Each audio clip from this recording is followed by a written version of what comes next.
Okay, so here we are in October. And if you looked around the wheel of life at the beginning of the year and you saw the word finances for this month, I guarantee you had a reaction. So some of you were excited that we're going to talk about money from a spiritual perspective and how spirituality influences your experience of it. And I bet some of you groaned your eyes and groaned and rolled your eyes. You didn't groan your eyes. You groaned and rolled your eyes and like, here we go, talking about money. Some of you maybe felt nervous that you might find out some things that you didn't know that you really wanted to know and have exposed to your consciousness. And maybe you did all of those things. But I want you to know that your gut reaction to the word money and finances is something you need to pay attention to, because that internal vibration is either attracting prosperity to you or it's repelling it from you. So I wrote in the newsletter this week a quote by Eric Butterworth. We are all reading Eric Butterworth's Spiritual Economics, or at least I hope you're reading it because we're going to be talking about it. But I wrote this quote in the newsletter and it said something like this: by your thinking, you are either adding to your good or you are subtracting from it.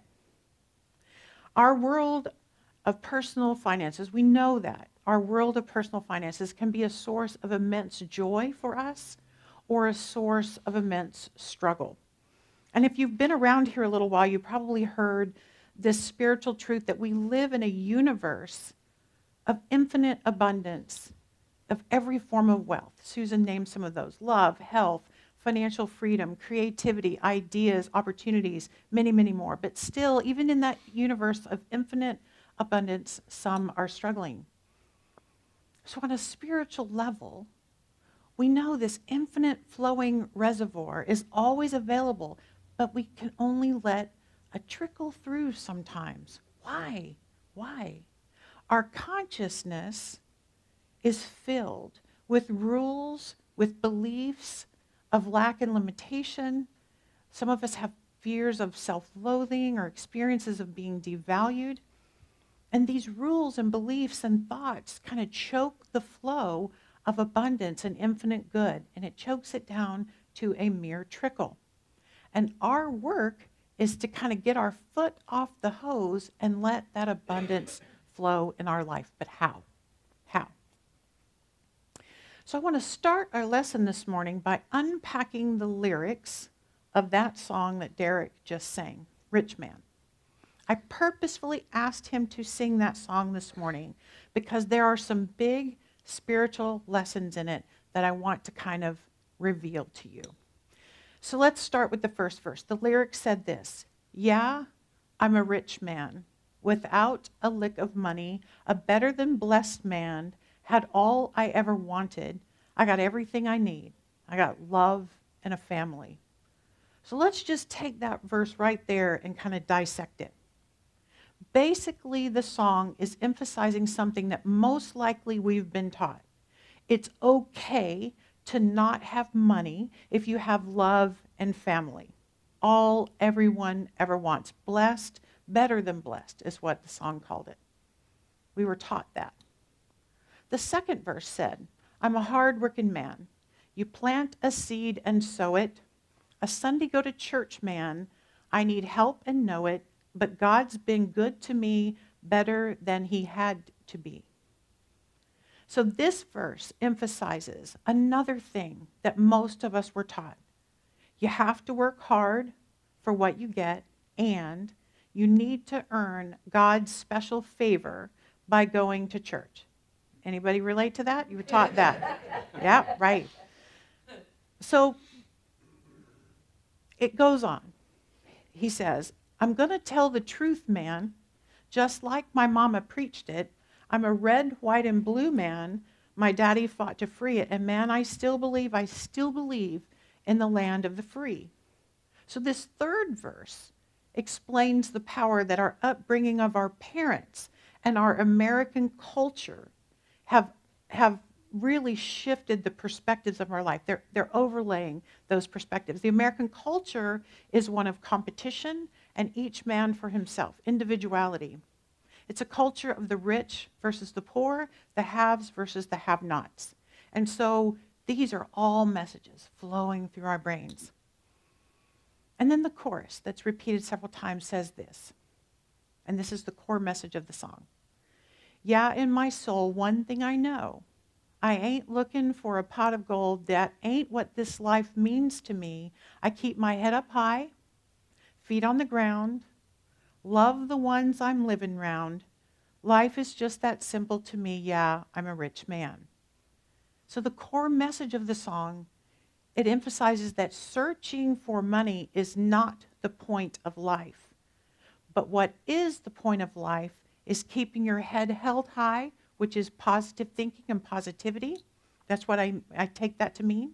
And keeping your feet on the ground, which I take to mean remembering that you're human. Remember you have all this stuff going on in your consciousness. And the important message is to be loving the ones you're living round. Those three simple things are what make you rich. I couldn't have written a better song to illustrate that we receive so many messages about money as we grow up. And most of them are pretty difficult to break free from. These internalized messages of the glorification of the poor and modest and hardworking, those messages of modesty are so powerful. And they're so powerful that we use them to filter every experience we have about money in our lives.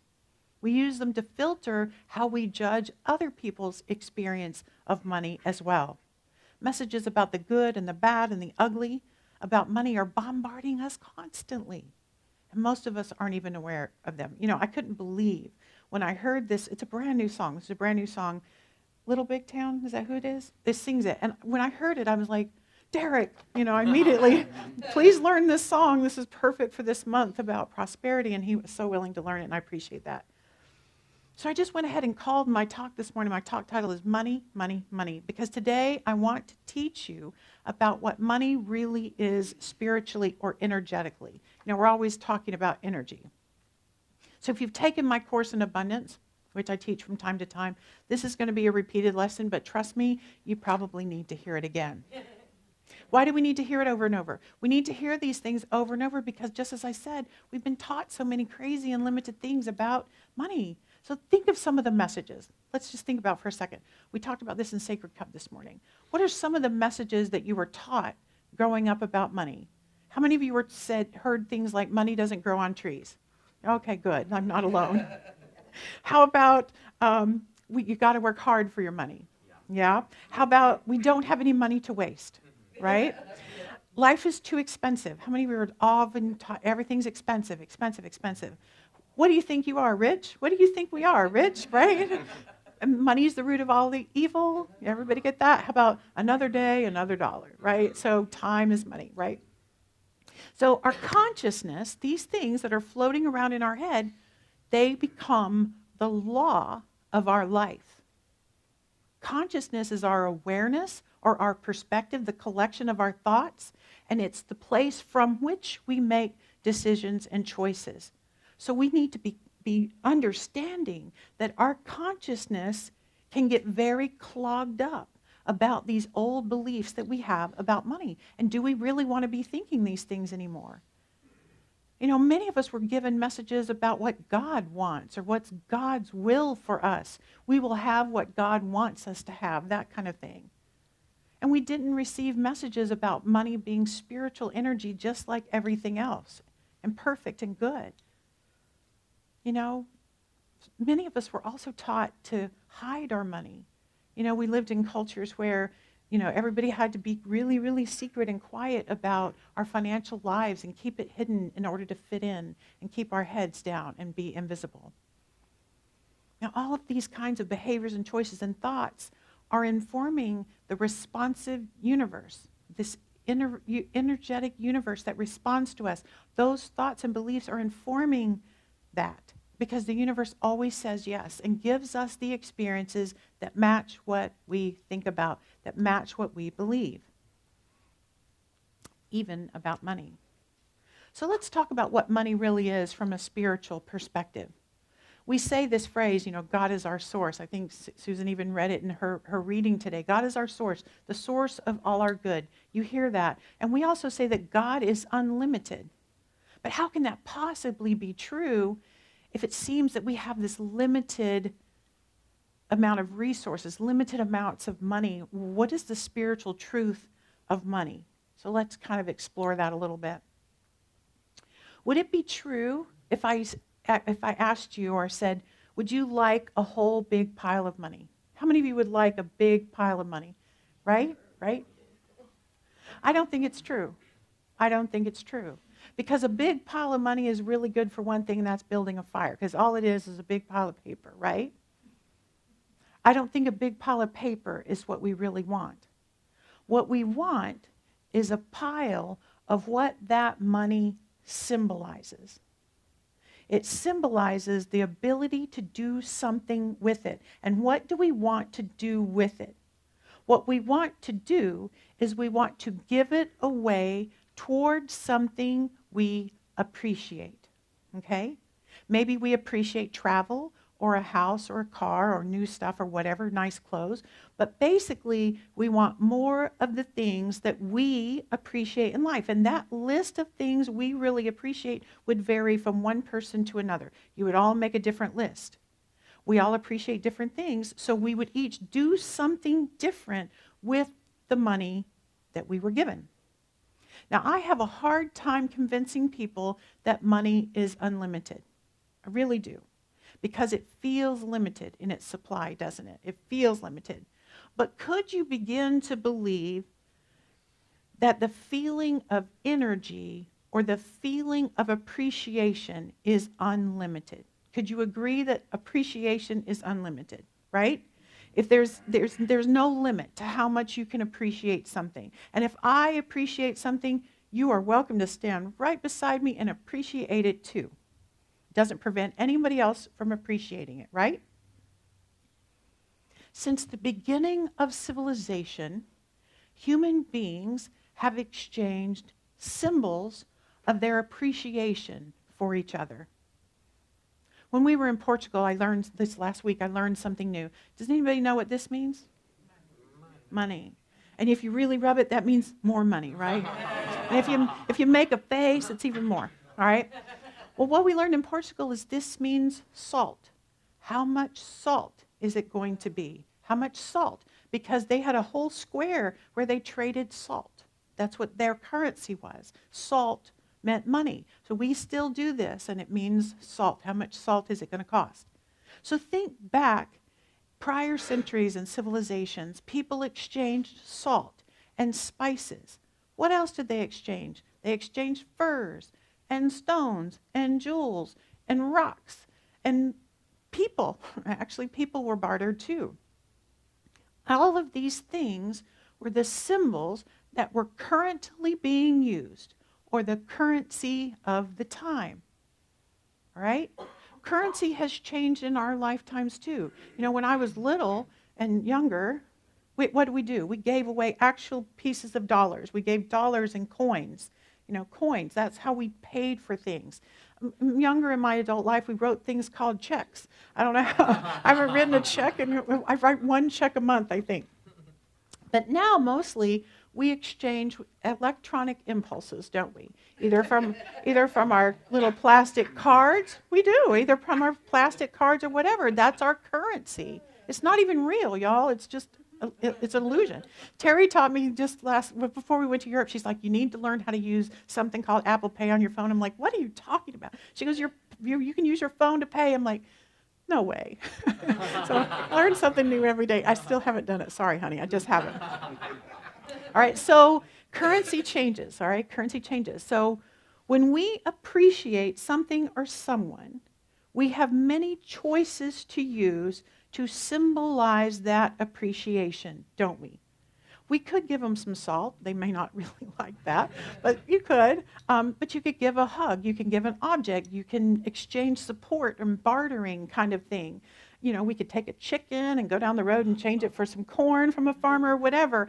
Whatever, as long as the two people agree on the currency being used, the possibilities of showing appreciation for each other are endless.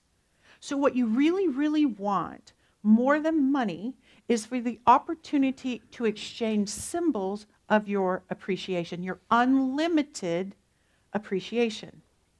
So we think that if we had more money hoarded away, we would feel freer to show more appreciation for more things, right? If we had more money hoarded away, we could do more. We would feel freer to spend more money. But is that really, really true? No, it is not true, because what I have found to be true is that no matter how much money people have or do not have, there is some sort of an internal setting or a gauge that determines how much appreciation they will allow to flow out in their lives. Am I right? Right? Don't you all know people who have very little currency but continue to flow so much appreciation out into the world? You know those people. Mother Teresa is a fabulous example of that. She had nothing, but she gave everything and was so blessed, so blessed. And these people are generous with their words. They're generous with their words of encouragement, their emotional support, and they freely give away whatever money or stuff flows through their life. And they always have everything they need. And on the other hand, I bet you know people who have tons of money, but they do not flow mass amounts of appreciation. Some of them don't flow hardly any out into the world around them. It really isn't about the bank account. It's about the flow of appreciation energy flowing freely. Rich people can be impoverished, and poor people can be wealthy. Almost everyone I know wants more appreciation flowing their way and the symbols thereof. But what do we have to do to be appreciated? The big lesson today is, if you want more symbols of appreciation flowing toward you, you must flow more energy out. You must flow more appreciation out and the symbols thereof out from you. That's the law of circulation, and we all live by it. And if we go back to the rich man song, remember what the chorus says. Keep your head up and positive. Positive with spiritual truth. Keep your feet on the ground so you can see everything going on around you and love the people around you. Those are the ways that we stay focused on flowing appreciation out from us, period. Positive, positive, positive, loving, loving, loving. It comes back to what I always teach. It's about your hula hoop. Your hula hoop is your realm of influence right around you. Whatever is going on inside my hula hoop is 100% my responsibility, and it's super creative energy, and it draws to me what I experience as my life. My financial life is a reflection of my consciousness and my actions I take inside my hula hoop, period. Emerson, who was a huge influence on Ernest Holmes, he said it this way: let us take our bloated nothingness out of the path of the divine circuits. Let us unlearn our wisdom of the world. That's what we're going to be trying to do together this month. We are trying to unlearn what we have been taught and get ourselves, our bloated nothingness, I don't really like that word, but our bloated nothingness out of the way financially, to reconnect ourselves with the divine circuits of abundance. That's what we want to do. And I had my own journey. I had my own journey on this subject of money and unlearning the wisdom of the world, because I was taught the very lessons that we've talked about this morning, all those messages about money. I was taught those too. You know, as a child, my family's experience of money was kind of a roller coaster. You know, sometimes things were a little easier for my family, but most of the time we were kind of obviously struggling, right? We always seemed to have what we needed, but nothing extra, nothing ever extra.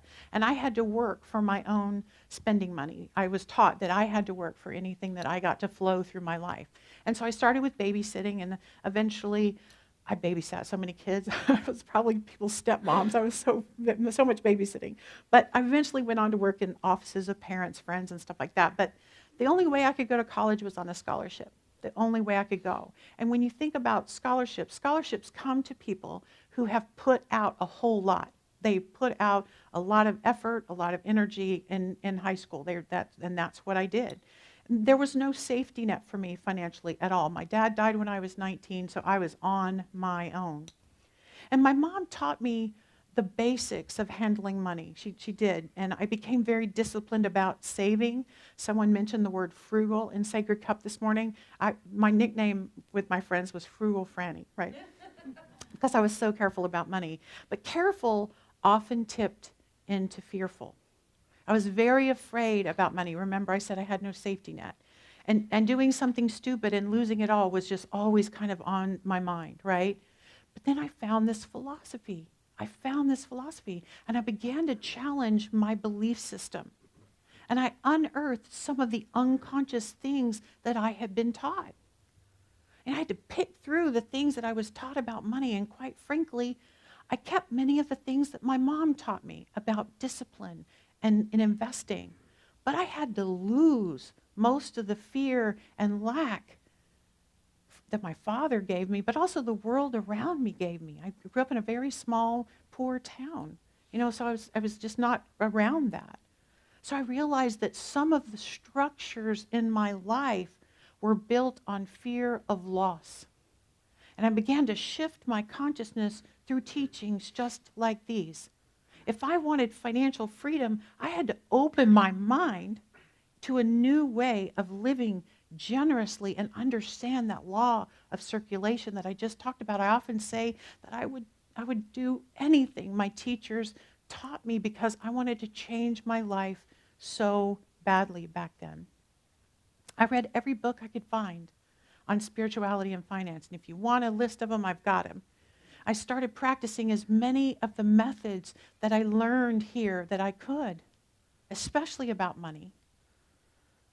And I knew that I didn't know how to maintain my financial life. I didn't have those skills. So I hired someone, a financial planner, to help me because I wanted intelligence touching all of my resources. And I began to practice generosity, radical generosity. I began to fully make real to myself that concept that I couldn't outgive God.